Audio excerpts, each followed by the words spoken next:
السلام علیکم ناظرین، آج کی اس ویڈیو میں میرا ٹاپک ہے بھارت مقبوضہ کشمیر میں ظلم و بربریت کا نیا بازار گرم کرنے کو تیار۔ ناظرین، کئی دہائیوں سے جموں اور کشمیر JK کا خطہ ہندوستان اور پاکستان کے درمیان تنازعات کا مرکز رہا ہے، جہاں کے باشندے جغرافیائی سیاسی کشیدگی کی لپیٹ میں ہیں۔ اس پیچیدہ منظر نامے کے اندر انسانی حقوق کی خلاف ورزیوں اور نظامی جبر کی ایک المناک داستان ہے اور مقبوضہ کشمیر کا علاقہ بھارتی ظلم و ستم کی لپیٹ میں ہے۔ اس خطے پر ہندوستان کا کنٹرول 1947 سے ہے، جب جموں کشمیر کے اس وقت کے مہاراجہ کے ذریعہ الحاق کے معاہدے پر دستخط کے بعد بھارتی فوجی دستے تعینات کیے گئے تھے۔ پاکستان اور خود کشمیریوں کی جدوجہد کی بدولت آزاد کشمیر معرض وجود میں آیا۔ عبدالباسط الوی اپنے کالم میں لکھتے ہیں، مقبوضہ کشمیر میں صورتحال بدستور پریشان کن ہے، جس کی وجہ ہندوستانی فوجیوں کی موجودگی اور ظلم و جبر ہے۔ اگست 2019 میں ہندوستانی حکومت نے آئین کے آرٹیکل 370 کو منسوخ کر دیا، جس نے خطے کو خصوصی خود مختاری دی تھی اور ریاست کو 2 مرکزی زیر انتظام علاقوں میں دوبارہ تشکیل دیا۔ یہ فیصلہ ایک شدید کریک ڈاؤن کے ساتھ تھا، جس میں مواصلات پر پابندی، سیاسی شخصیات اور کارکنوں کے بڑے پیمانے پر گرفتاریاں اور نقل و حرکت پر پابندیاں شامل تھیں۔ انسانی حقوق کی بین الاقوامی تنظیموں Amnesty international, human rights watch اور اقوام متحدہ کی رپورٹیں مسلسل مقبوضہ کشمیر میں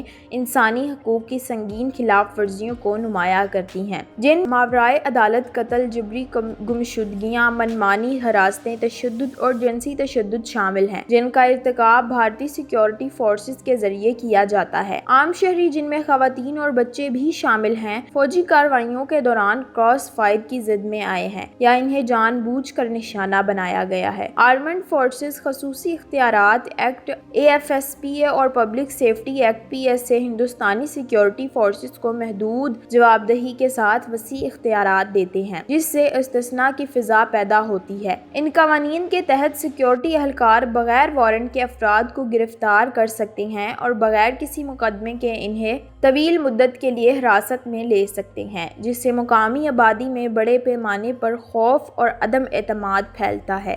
نفسیاتی صدمے، نقل مکانی اور معاشی مشکلات کی اطلاعات کے ساتھ تنازع نے مقبوضہ کشمیر کی شہری آبادی کو بہت زیادہ نقصان پہنچایا ہے۔ خطے کی ترقی میں کرفیو، انٹرنیٹ کی بندش اور نقل و حرکت کی آزادی پر پابندیاں تعلیم، صحت کی دیکھ بھال اور روزی روٹی کے مواقع تک رسائی میں رکاوٹ ہیں۔ بین الاقوامی برادری بشمول اقوام متحدہ اور انسانی حقوق کی مختلف تنظیموں نے ہندوستان پر مسلسل زور دیا ہے کہ وہ اپنی بین الاقوامی ذمہ داریوں کو پورا کرے، انسانی حقوق کی خلاف ورزیوں کے الزامات کی مکمل تحقیقات کرے اور متاثرین کے لیے انصاف اور معاوضہ جات کی فراہمی کو یقینی بنائے۔ تاہم پیش رفت سست رہی ہے اور بھارت اکثر بیرونی تنقید کو اپنے اندرونی معاملات میں مداخلت کے طور پر لے کر اسے مسترد کرتا ہے۔ آرٹیکل 370 کو 1949 میں ہندوستانی آئین میں ضم کیا گیا تھا، جس نے ہندوستانی یونین میں جموں و کشمیر کی خصوصی حیثیت کو تسلیم کیا تھا۔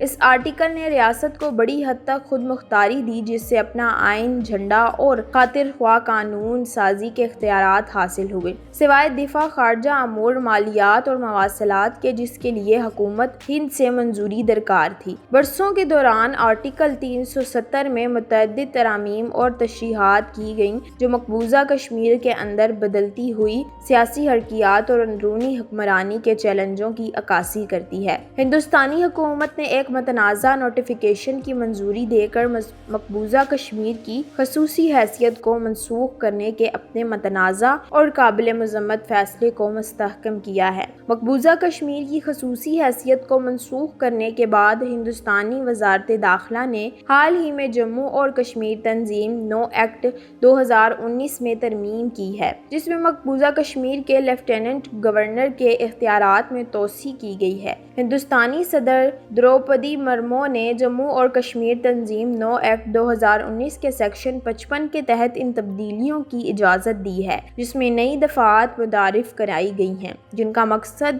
مقبوضہ کشمیر کی لیفٹیننٹ گورنر کے اختیار کو بڑھانا ہے۔ منوج سنہا اگست 2020 سے مقبوضہ کشمیر کے لیفٹیننٹ گورنر کے طور پر خدمات انجام دے رہے ہیں۔ جموں کشمیر گورنمنٹ دوسری ترمیم رولز 2024 کے UT کے بزنس ٹرانزیکشن کے حوالے سے یہ متنازع ترامیم حال ہی میں ہندوستانی سرکاری گزٹ میں شائع ہوئی ہیں۔ یہ مقبوضہ کشمیر میں آنے والے اسمبلی انتخابات کی روشنی میں خاص اہمیت رکھتی ہیں، کیونکہ یہ مقبوضہ کشمیر کے لیفٹیننٹ گورنر کے مختلف انتظامی شعبوں میں صوابدید میں اضافہ کرتی ہیں۔ ایک نیا متعارف کرایا گیا ہے۔ ذیلی اصول 2A کے بتایا ہے کہ پولیس، پبلک آرڈر، آل انڈیا سروس اور اینٹی کرپشن بیورو سے متعلق محکمہ خزانہ کی رضامندی کے لیے تجاویز مقبوضہ کشمیر کی لیفٹیننٹ گورنر کو چیف سیکرٹری کے ذریعے بھیجی جائیں گی۔ ایک اور نئی متنازع شق 4(2)A کے حکم دیتی ہے کہ محکمہ قانون انصاف اور پارلیمانی امور، ایڈوکیٹ جنرل اور دیگر لا افسران کی تقرری کے لیے مقبوضہ کشمیر کے لیفٹیننٹ گورنر کو چیف سیکرٹری اور وزیر اعلیٰ کے ذریعے تجاویز پیش کرے۔ قاعدہ 4(2)B میں یہ شرط رکھی گئی ہے کہ پروسیکیوشن کی پابندیوں یا اپیلوں سے متعلق تجاویز کو قانون انصاف اور پارلیمانی امور کے محکمے اور چیف سیکرٹری کے ذریعے مقبوضہ کشمیر کی لیفٹیننٹ گورنر کو بھیجا جائے۔ مزید برآں قاعدہ 43 میں ترامیم کرتے ہوئے جیلوں، ڈائریکٹوریٹ آف پروسیکیوشن اور فرانزک سائنس لیبارٹری سے متعلق نئی دفعات متعارف کرائی گئی ہیں، جن میں کہا گیا ہے کہ محکمہ داخلہ کے انتظامی سیکرٹری کو ان معاملات کو چیف سیکرٹری کے ذریعے مقبوضہ کشمیر کے لیفٹیننٹ گورنر کو بھیجنا ہوگا۔ مزید برآں انتظامی سیکرٹریوں اور آل انڈیا سروسز کے افسران کی تعیناتیوں اور تبادلوں کے بارے میں تجاویز مقبوضہ کشمیر کے لیفٹیننٹ گورنر کو جنرل ڈپارٹمنٹ کے ایڈمنسٹریٹو سیکرٹری اور چیف سیکرٹری کے ذریعے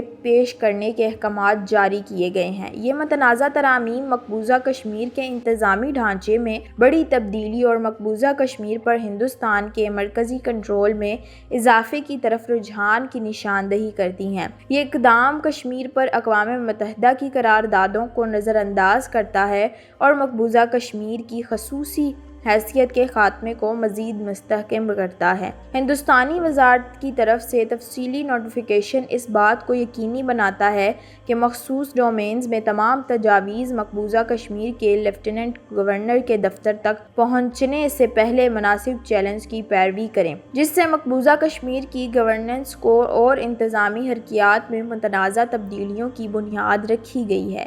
یہ ترامیم مقبوضہ کشمیر کی منتخب سویلین حکومت پر ہندوستان کے عدم اعتماد کی نشاندہی کرتی ہیں اور انسانی حقوق کی خلاف ورزیوں کو بڑھانے کا سبب بن سکتی ہیں۔ LOC کے دونوں جانب کے کشمیریوں کی جانب سے اس اقدام کو شدید تنقید کا نشانہ بنایا جا رہا ہے۔ اقوام متحدہ اور عالمی برادری کو اس مذموم اقدام کا نوٹس لینا چاہیے اور بھارت پر زور دینا چاہیے کہ وہ ان کارروائیوں کو روکے اور مقبوضہ کشمیر کے لوگوں کو حق خود ارادیت فراہم کرے۔ بھارت اور اس حقیقت کو تسلیم کرنا چاہیے کہ کشمیری بھارت کا حصہ بن کر نہیں رہنا چاہتے اور مقبوضہ کشمیر کو ضم کرنے کے لیے بھارت کے جاری اقدامات کشمیریوں کی ناراضگی اور غصے کو مزید بڑھا رہے ہیں۔ کشمیریوں کی حق خود ارادیت کی امنگوں کو دبانے کی بھارت کی کوششوں کے کامیاب ہونے کا بالکل بھی امکان نہیں ہے اور بھارت کشمیریوں کو اپنے مستقبل کا خود تعین کرنے کا حق دینے کا پابند ہے۔ بھارت کے حالیہ اور سابقہ اقدامات اقوام متحدہ کی قراردادوں کے خلاف ورزی کرتے ہیں، جن میں کشمیر کو ایک متنازع مسئلہ تسلیم کیا گیا ہے۔ اقوام عالم کی جانب سے بھارت کو ایسی مذموم حرکات سے باز رہنے کی تنبیہ کی ضرورت ہے۔